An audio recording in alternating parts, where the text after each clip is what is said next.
programang ito ay rated SPG. Striktong patnubay at gabay ng magulang ang kailangan. Maaaring may masiselang tema, lengguwahe, karahasan, sexual, horror o droga na hindi angkop sa... Sabi sa'yo, bakit parang nakakita ka ng multo? Mas masaway pa sa multo yung nakita ko. Si Lynette. Nakilala ka ba niya?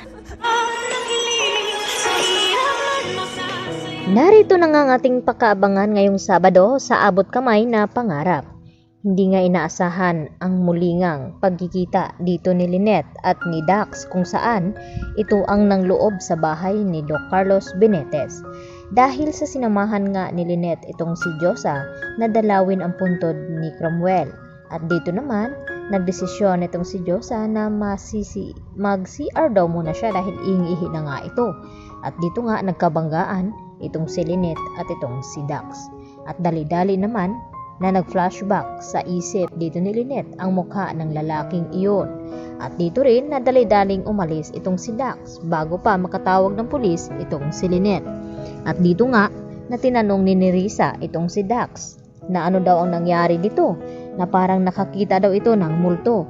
At ang sagot naman ni Dax dito kay Nerissa na mas malala pa sa multo ang kanyang nasa lubong dahil ito daw ay si Lynette. Nagtanong itong si Nerissa kung namumukhaan ba daw siya nito. At ang sagot naman dito ni Dax na parang namumukhaan daw siya dahil sa reaksyon nga dito ni Lynette. At maya-maya nga dumating itong si RJ. At dahil sa takot ni Lynette ay bigla naman siyang napayakap dito kay RJ.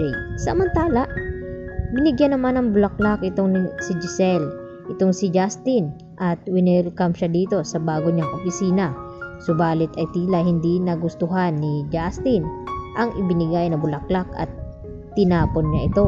At dito naman, na kunwari nag-react itong si Eric at dito na nilapitan itong kanyang anak na si Justin at sinabi na wag daw bastusin itong si Giselle dahil kahit anong mangyari ay ina niya pa rin ito. At ipinagtataka naman ito dito ni Justin na kung bakit parang kumakampi na itong si Eric dito kay Giselle. At yun na nga, hindi niya maintindihan ang kanyang ama. Samantala, nagreklamo naman itong si Annalyn Santos dito kay Doc Carlos kung bakit ito pa ang ibinigay na taas sa kanya. At iniisip ni Annalyn na parang punishment daw sa kanya iyon kung bakit yun nga ang ibinigay ni Doc Carlos. At dito naman na sinabi ni Carlos kay Annalyn, akala ba daw niya na matalino ito, dapat alam niya ang lahat na gagawin, hindi lang sa pagiging doktor.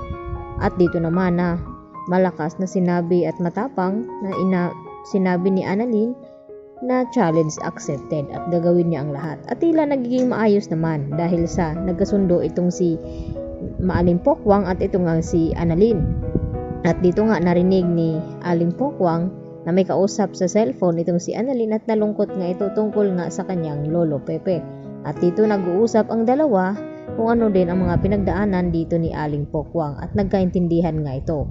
At dito naman na sinabi ni Aling Pokwang na wag na daw siyang tawagin na ganun at mamang na nga lang dahil close na nga raw sila. At magtatagumpay naman itong si Annalyn sa gagawin niyang task upang mapatunayan dito kay Doc Carlos na deserve niya ang makuha ng slot upang makasali sa conference doon nga sa Japan.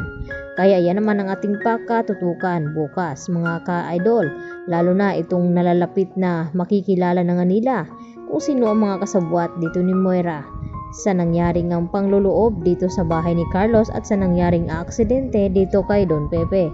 At dito naman nakabado itong si Nerissa na baka madamay siya at makulong. Kaya sinabi dito ni Dax sa kanya na dapat ay makatakas sila at makalayo bago pa mahuli ang lahat at makatawag na itong si Lynette ng mga pulis at masundan itong si Dax. Yan po aking karagdagan latest update at marami pong salamat sa inyong pananatiling panonood dito sa aking munting channel.